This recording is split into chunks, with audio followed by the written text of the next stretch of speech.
if they came in to dance and it was without any expectation of, is it good, is it bad, which is judgment, one or the other, it would be a privilege. They would come in with this idea that I'm sharing my privilege, my ability. And so in feeling about ourselves is like, this preemptive notion is a very big one here, which is like, for me, am I coming in with my full crudeness or am I subtle? Am I already coming in a little more fluttery or am I coming in with my steps, right? And do I want to be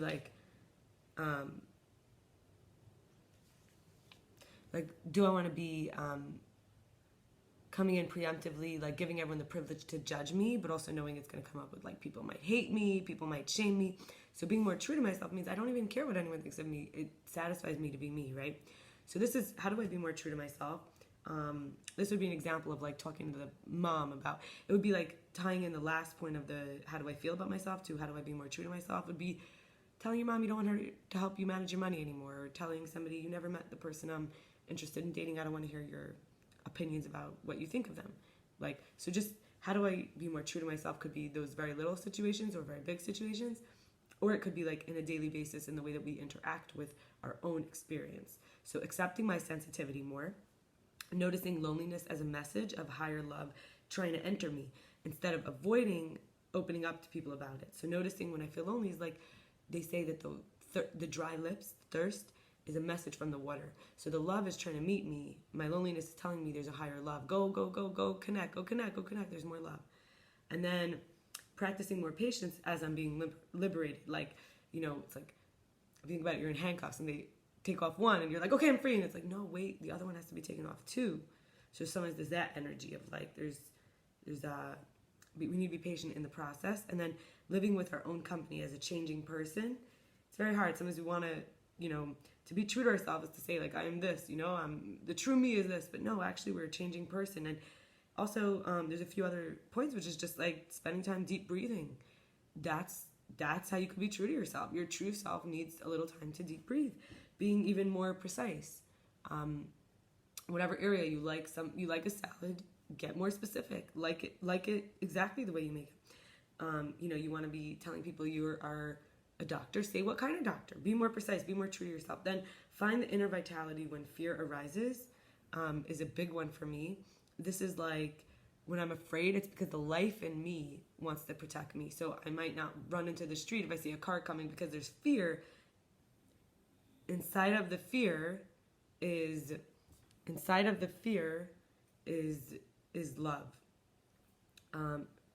Is really vitality, which is life. So inside the fear is a vitality. It's a type of love which just wants to keep us alive. And finally, speak kindly about myself. This is the way to be more true to ourselves. It may seem counterintuitive, like why would I just say nice things if I want to be honest? But that's the issue. We have learned being honest is only saying things that kind of like lower me, humble me, right?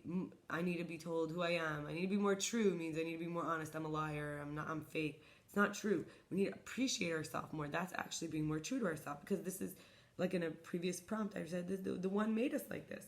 How do we let go of our stiff neck, right? In our stony heart is we were made to be like this, surrendering to the one who made us like this. So seeing the good in it, appreciating it means the last prompt, which is kind of like you're wearing your crown on your head, and it's like, because this is who you're supposed to be, is you say 3 things you self-appreciate. So I wrote, and they could be a little drawn out. You could write a whole page on this with 3 things. But the first thing I wrote was persistent, willful, loyal, consistent, strong commitment. Second thing I wrote was devotional, sweet, sacrificial, yielding, reliable love. And the third thing I wrote was creative, connected, resourceful, thoughtful, observant, dynamism. So those are my 10 prompts I'm sharing with you. I'll read them one more time, and then you can use them for whatever you like. And I recommend you do them before Tuesday night if you can. Or if you see this in the future, because that's the timeless nature of these videos, then you can also, do them in the future. Maybe next year, Yom Kippur, right now it's 2022, or 5783, according to Judaism. And maybe you would do this 5784, or maybe 5794. Who knows, right? So first, medical malady. This is where the darkness gets in. This is body symptoms and locations. Recognizing this is where more healing is available. 2, recognizing our needs. What do we need from people around us? It's a great way to enter in, but it's really recognizing our needs. 3, what is my personal experience with the grief process? 4, who makes my decisions for me? Who or what? 5, what is my relationship to anger, or what are the patterns, family styles of repressing or so on in my history? 6, what can I do for the sake of increasing care? 7, what is my stiff-necked, stone-hearted path out? 8, how do I feel about myself? 9, how can I be more true to myself? And 10, what are 3 things I self-appreciate? Thank you for spending this time with me. Wish you a beautiful continuation of your coding process right now, as everything's going to be a downloadable program for you on Tuesday night, especially if you're Jewish, and wishing you grace in this. It's not easy. A lot of the stuff that comes out we don't want to look at, but that's why it has to. We have to look at it. That's why we have to. So thank you, and I look forward tomorrow to a similar video on these kind of topics. Bye.